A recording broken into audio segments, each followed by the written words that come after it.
My name is Arav, and I've always loved Holi, the colors, the laughter, the sense of community. This year, however, Holi became a nightmare. My cousin Ravi invited us to celebrate Holi at our ancestral home in a small village. The house, abandoned for years, was perfect for a grand celebration.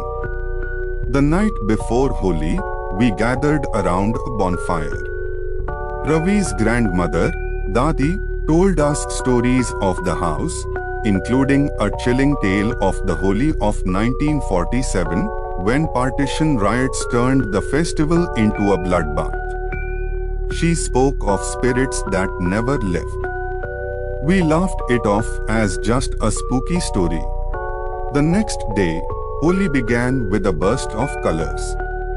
Amidst the revelry, I saw a woman in a white sari stained with red. Her hollow eyes and sorrowful expression sent chills down my spine. She vanished when I blinked. I tried to ignore it, but strange things began happening. The colors darkened, the music turned eerie, and an oppressive silence fell over us despite the noise. That night, as we gathered inside the house, I heard a whisper.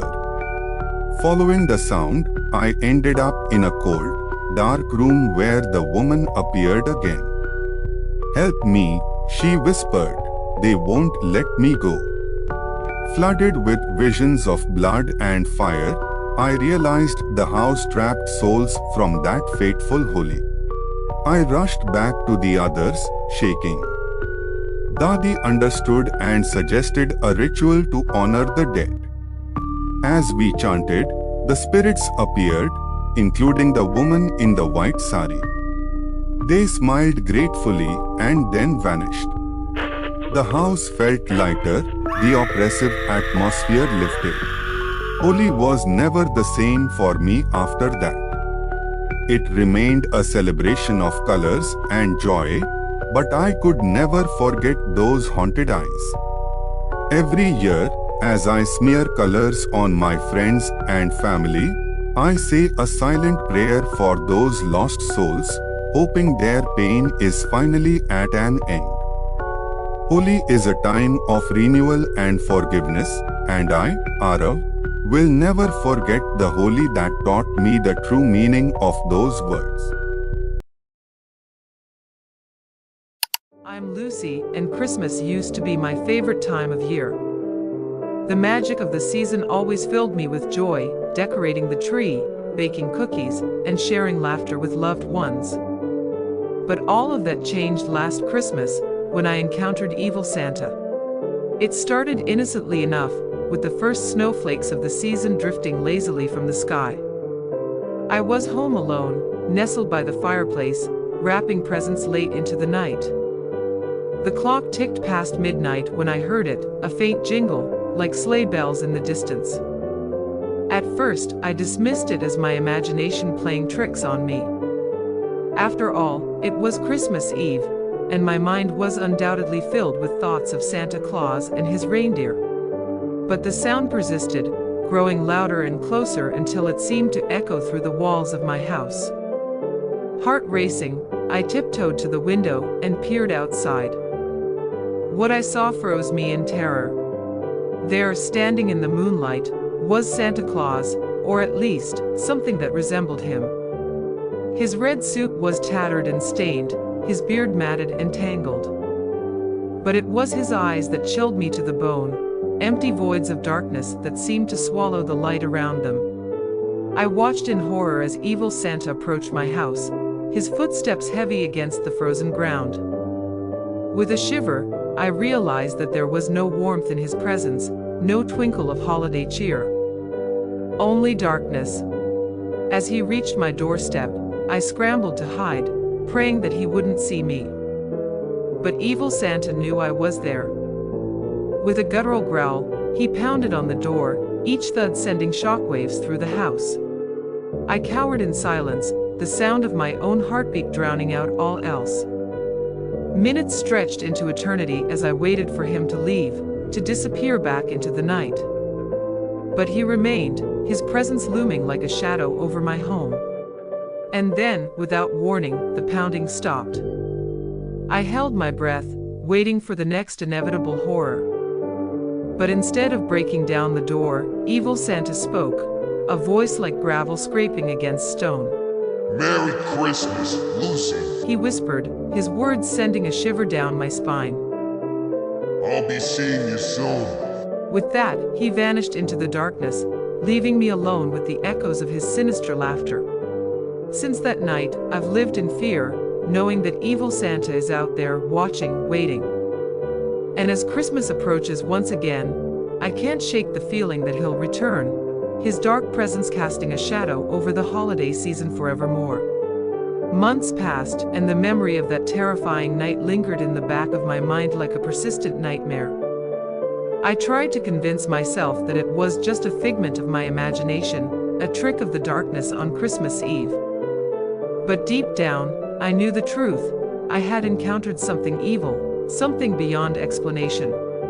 As Christmas drew nearer, my anxiety grew. I found myself dreading the holiday that I had once loved so dearly, fearing that Evil Santa would return to haunt me once again. I tried to push the thoughts from my mind to focus on the joy and warmth of the season. But no matter how hard I tried, I couldn't escape the feeling of impending doom. Then, one cold December evening, as I sat alone in my darkened living room, I heard it, the faint jingle of sleigh bells, echoing through the silence like a chilling warning. My heart seized in my chest as I realized that he was back, that Evil Santa had returned to claim me as his own. I rushed to the window, my hands trembling as I peered outside. And there, standing in the snow-covered yard, was Evil Santa, his dark silhouette illuminated by the glow of the moon. I wanted to scream, to run, but fear rooted me to the spot as he slowly turned his gaze towards me. Merry Christmas, Lucy. He rasped, his voice sending shivers down my spine. I told you I'd be seeing you soon. With a sinking feeling in the pit of my stomach, I knew that there was no escaping him this time. Evil Santa had come for me, and there was nothing I could do to stop him. As he approached the house, his form shimmering in the moonlight, I braced myself for the horrors that awaited. But instead of the expected chaos and destruction, Evil Santa simply reached out a hand, his touch like ice against my skin. Come with me, Lucy. He whispered, his voice soft and seductive. Join me, and together we will spread fear and darkness throughout the world. I wanted to resist, to fight against the evil that threatened to consume me. But as his words washed over me, filling my mind with visions of power and control, I found myself succumbing to his influence. And so, hand in hand with Evil Santa, I stepped out into the night, leaving behind the warmth and light of Christmas forever. For in the embrace of darkness, there was a twisted kind of freedom, a freedom that promised to fulfill all of my darkest desires. My name is Danny, and I've always been drawn to the mysteries of the ocean. The vastness of the deep, dark waters has always captivated me, filled me with a sense of wonder and fear all at once. But little did I know, my fascination would lead me to a place of unimaginable terror.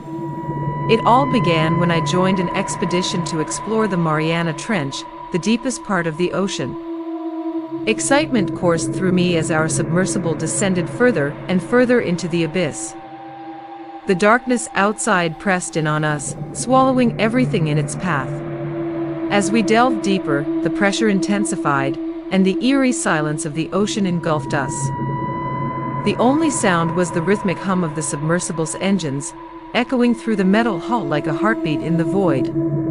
Suddenly, the lights flickered, casting shadows that danced menacingly on the walls of our tiny vessel. My heart raced as fear began to gnaw at the edges of my mind. Something was wrong, terribly wrong. We pressed on, driven by a mixture of curiosity and dread. And then, we saw it. A shape looming in the darkness, barely visible in the dim glow of our headlights. It was massive, unlike anything we had ever seen before. As we approached, the creature came into focus, revealing its grotesque form. It had the body of a fish, but its eyes were something else entirely. They glowed with an otherworldly light, filled with malice and hunger. Panic swept through the submersible as we realized the true horror of our situation. We were not alone in the depths.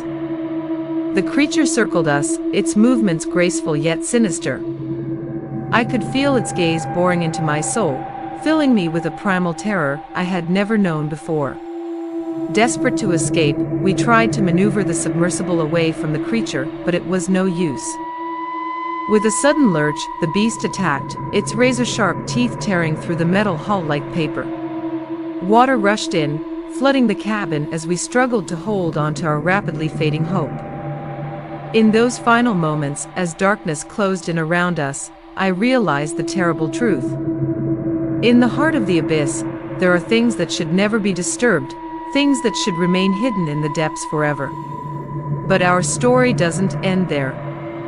As I thought we were going to be crushed by the overwhelming pressure, an unexpected twist of fate occurred. The creature, in its relentless pursuit, accidentally brushed against a massive, ancient structure hidden within the trench. The impact triggered a chain reaction, revealing a hidden passage leading deeper into the abyss.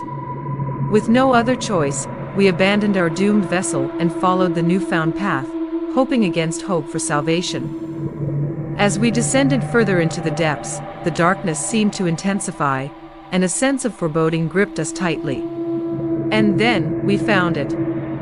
A city unlike any other, bathed in an eerie, bioluminescent glow. The ruins of an ancient civilization lay before us, swallowed by the abyss centuries ago. But as we explored the abandoned streets, we soon realized that we were not alone. Whispers echoed through the empty corridors, and shadowy figures lurked in the darkness, watching our every move. It became clear that we had stumbled upon something far more sinister than we could have ever imagined. As we delved deeper into the secrets of the underwater city, we uncovered ancient rituals and dark sacrifices, performed in the name of a forgotten god.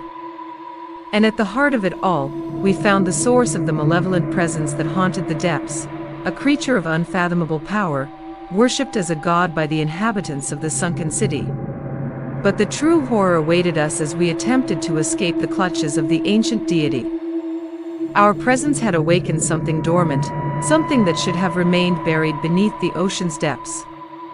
And now, as we raced against time to reach the surface, we realized that we were not just fighting for our lives, but for the very fate of humanity itself.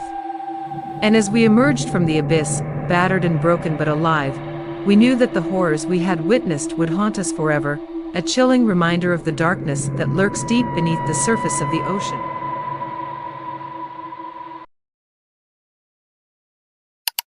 The city lay shrouded in darkness, the moon a pale specter haunting the sky above. It was a night like any other, or so I thought until the whispers began. I moved through the streets with a sense of unease, the hairs on the back of my neck prickling with each step. The shadows seemed to dance around me, twisting and contorting in unnatural shapes, but I brushed off the feeling, chalking it up to the tricks of the night.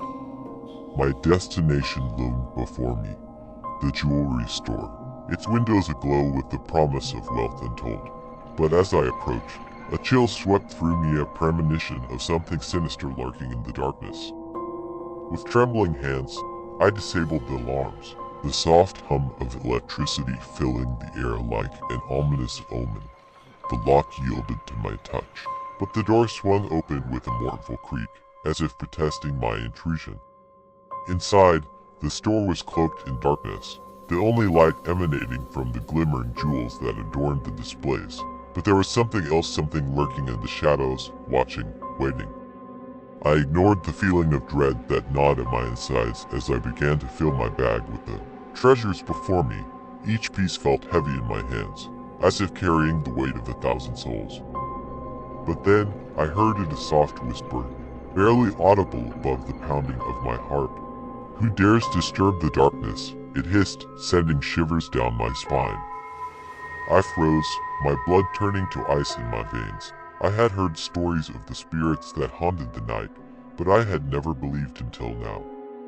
With trembling fingers, I reached for the door, desperate to escape the clutches of the unseen terror that lurked within. But it was too late. The shadows had me in their grasp, pulling me deeper into the abyss with each passing moment. As I struggled against the darkness, I felt a presence looming behind me, a cold breath against my neck, a whisper in my ear. "Welcome to the shadows," it murmured, its voice dripping with malice. And then, everything went black. When I awoke, I found myself lying on the cold pavement outside the jewelry store, my bag of stolen treasures nowhere to be found. Had it all been a dream? Or had I truly come face to face with the horrors that lurked in the night? I may never know for sure, but one thing is certain. I will never again tempt fate by venturing into the shadows of the night. For in the darkness, there are things that defy explanation, things that haunt the soul long after the night has passed.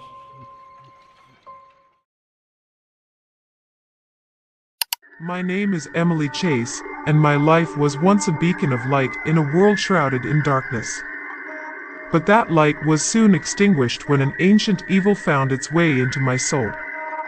It began innocuously enough, with strange occurrences that I brushed off as mere coincidences. However, as the days passed, the occurrences grew more frequent and malevolent. Objects moved of their own accord, shadows danced in corners where there should have been none, and whispers filled the air, speaking words of unspeakable darkness.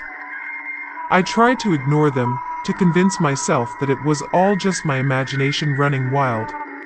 But then came the night, when I awoke to find myself standing at the edge of a cliff, the cold wind biting into my skin, as if urging me to take the final step into oblivion.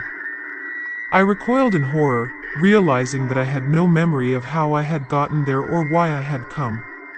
Terrified and alone, I sought help from those closest to me, but they only saw me as a madwoman, a danger to myself and others. Desperate for answers, I delved into the secrets of my past, uncovering a dark and twisted history that I had long since buried. It was then that I realized the truth. I was not alone in my own mind. Something sinister had taken root within me, twisting my thoughts and desires to its own malevolent will. I was no longer in control of my own body, a mere puppet in the hands of an ancient evil. As the darkness tightened its grip on my soul, I fought with all my strength to break free, to reclaim my life from the clutches of the entity that sought to devour me. But with each passing day, I felt myself slipping further into its grasp, my sanity hanging by a thread. Haunted by visions of death and destruction, I embarked on a journey into the heart of darkness itself, determined to confront the evil that had taken hold of me. Along the way, I encountered allies and enemies alike, each with their own agenda and motives. But as the final confrontation drew near, I realized that the battle was not just for my own soul, but for the fate of the world itself. For if the darkness were to prevail, it would consume everything in its path, leaving nothing but ashes and despair in its wake. And so I stand on the precipice of destiny, ready to face whatever horrors await me in the depths of the abyss. For even if I cannot save myself, I will do whatever it takes to ensure that the light triumphs over the darkness, no matter the cost.